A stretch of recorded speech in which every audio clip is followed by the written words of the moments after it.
தமிழ்நாட்டு அரசின் முதலமைச்சராக உண்மையாகவும் உளச்சான்றின்படியும் என் கடமைகளை நிறைவேற்றுவேன் என்றும் அரசியல் அமைப்பிற்கும் சட்டத்திற்கும் இணங்க அச்சமும் ஒருதலை சார்பும் இன்றி விருப்பு வெறுப்பை விலக்கி பலதரப்பட்ட மக்கள் அனைவருக்கும் நேர்மையானதை செய்வேன் என்று ஆண்டவன் மீது ஆணையிட்டு உறுதிமொழிகிறேன்.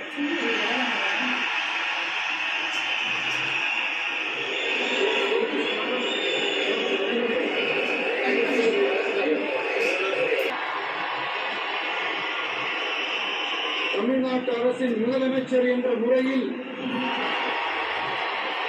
எனது கவனத்திற்குள்ளாவதும் தெரிய வருவதுமான எந்த பொருளையும் முதலமைச்சரின் கடமைகளை உரியவாறு நிறைவேற்ற தேவையான அளவுக்கன்றி ஒருவரிடமோ பலரிடமோ நேர்முகமாகவோ மறைமுகமாகவோ அறிவிக்கவோ வெளிப்படுத்தவோ மாட்டேன் என்று ஆண்டவன் மீது ஆணையிட்டு உறுதிமொழிகிறேன்.